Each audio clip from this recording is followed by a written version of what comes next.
Hello friends, welcome to my channel Aswathi stream with നിധി.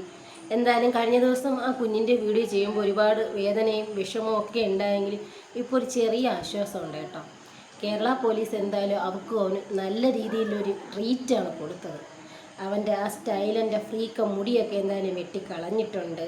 അവനെ ഇപ്പോൾ ഒരു മൃതപ്രായനാക്കിയിട്ടുണ്ട്. നടക്കാൻ പോലും പുള്ളിക്കാരന് വലിയ അവശത. ഇപ്പം ആ കുഞ്ഞിനെ അവൻ എന്താണോ ചെയ്തത്, അല്പമായിട്ട് ഇഞ്ചിഞ്ചായിട്ട് ചതക്കുകയല്ലേ ചെയ്തത്, ഇഞ്ചിഞ്ചായിട്ട് കൊല്ലുകയല്ലേ ചെയ്തത്. അതേ കണക്ക് അവനെ ഇഞ്ചിഞ്ചായിട്ട് അവർ കൊല്ലുന്നെന്നാണ് എനിക്ക് തോന്നുന്നത്. ക്വസ്റ്റ്യൻ ചെയ്യലിൻ്റെ ഇടയിൽ ഇഞ്ചിഞ്ചായിട്ട് അവന് മരുന്ന് കൊടുത്തുകൊണ്ടിരിക്കുന്നതെന്നാണ് തോന്നുന്നത്. നല്ല ഒരു സദ്യ അവനവിടെ ഒരുക്കുന്നുണ്ട് അവർ. അത് അവന് നടക്കുന്നതിലൊക്കെ കണ്ടറിയാം അവന് വലിയ അവശതയിലാണ്. പിന്നെ അതിൻ്റെ ഇടയിൽ ഈ ഒരു വീഡിയോ നിങ്ങൾ ശ്രദ്ധിച്ച് നോക്കിയാൽ മതി.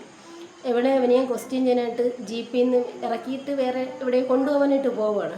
അപ്പോൾ അവൾ അവൻ്റെ അടുത്തിരിക്കാനായിട്ട് ഇത്രയും നാളും ഇരുന്ന് കൊച്ചിനെ ഈ ഒരു അവസ്ഥയിലാക്കി അവൻ എന്ത് ചെയ്തിട്ട് മിണ്ടാതെ മൗനം സമ്മതമായിട്ട് കെട്ടാത്ത കെട്ടിയവൻ്റെ കൂടെ അർമാദിച്ച് സന്തോഷിച്ച് സുഖിച്ച് കൊച്ചൊരു ബാധ്യതയാവുമെന്നും പറഞ്ഞ് കെട്ടാത്ത കെട്ടിയവനോളും കൂടെ, കെട്ടാത്ത കെട്ടിയവനാണല്ല പങ്കാളി, ഇപ്പം അങ്ങനെ ഒരു പേരാണല്ലോ പങ്കാളി. കെട്ടാത്ത കെട്ടിയവന്മാരെ പൊതുവെ പറയുന്ന പങ്കാളി.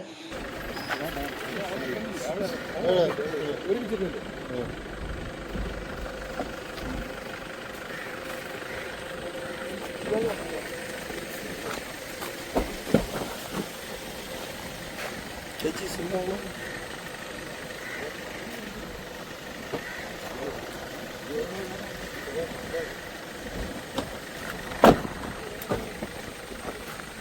ഒന്ന് ആലോചിച്ച് നോക്കണം, ഈ കെട്ടാത്ത കെട്ടിയവന്മാർ, അതായത് നമ്മൾ ഈ പറയുന്ന പങ്കാളികളിൽ മിക്കവരും അവസാനം എന്താണ് ബ്രേക്കപ്പ് ആവേ, അല്ലെങ്കിൽ അവളെ കൊല്ലേ, അല്ലെങ്കിൽ അവൾ അവന് വിഷം കൊടുക്കുകയൊക്കെയാണ് നാച്ചുറലി നമ്മൾ കണ്ടുകൊണ്ടിരിക്കുന്നത്. വളരെ അപൂർവം ദമ്പതികൾ മാത്രമേ സക്സസ് ആയിട്ട് ലൈഫ് മുന്നോട്ട് കൊണ്ടുവന്നിട്ട് കാണുന്നുള്ളൂ.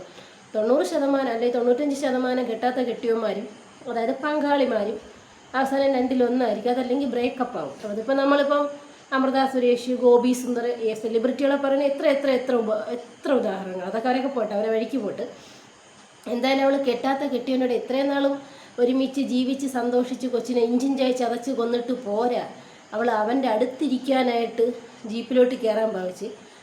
അപ്പോഴത്തേക്ക് വനിതാ പോലീസ് അവളുടെ അടുത്ത് പറഞ്ഞ് നിനക്ക് അവിടെ ഇരിക്കാൻ പറ്റത്തില്ല, ഇനി അവനെ നിനക്ക് ഈ ജന്മത്ത് ജീവനോടെ കാണാൻ പറ്റൂല, അഥവാ കണ്ടാൽ തന്നെ അവനെ എല്ലാം ഒടിഞ്ഞ് തീങ്ങിയ ഒരു രൂപത്തിൽ നിനക്ക് കാണാൻ പറ്റുള്ളൂ എന്നും പറഞ്ഞ് വിളിച്ചുകൊണ്ടുപോയി ഫ്രണ്ടിലിരുത്തി. എന്തായാലും വളരെ സന്തോഷം തോന്നി. അവനെ ഈ ഒരു അവസ്ഥയിൽ എത്തിച്ചല്ല, ഇങ്ങനെ തന്നെ ചെയ്യണം. അവൻ ചാവരുത്, കൊല്ലരുത്. കൊന്നു കഴിഞ്ഞാൽ പിന്നെ അവൻ തീർന്നു, അവൻ മറന്നു, പിന്നെ അവന് അനുഭവിക്കാൻ പറ്റത്തില്ലല്ലോ. നമ്മളിപ്പോൾ ഒരു വ്യക്തിയെ വധശിക്ഷ കൊടുത്തു കഴിഞ്ഞാൽ അവരനുഭവിക്കത്തില്ല. അവർ ചെയ്ത തെറ്റ്, അയ്യോ ഞാൻ ചെയ്ത തെറ്റിനുള്ള ശിക്ഷ എനിക്ക് കിട്ടി, ഇത്രയല്ലേ ഉള്ളൂ. അങ്ങനെയല്ല, കൊല്ലാതെ കൊല്ലണം, ഇടിച്ചിടിച്ച് ചതച്ച് കൊല്ലണം. അവനാ കൊച്ചിന് എന്തിനാണ് ചെയ്തത്? മഴ നനയിക്കും, പനി വന്ന് മരിച്ചു കഴിഞ്ഞാൽ പിന്നെ അതിൽ കേസ് വരത്തില്ലെന്ന് പറഞ്ഞ് മഴ നനയിക്കും, ഷെയ്ഡിൻ്റെ മണ്ടേ നിർത്തിയിട്ട് പോവും, 2 കൈയും അടിച്ചൊടിക്കും, കാലിൽ സിഗരറ്റ് കുത്തി പൊള്ളിക്കും. അപ്പോൾ അതേ കണക്കൊക്കെ ചെയ്യണം.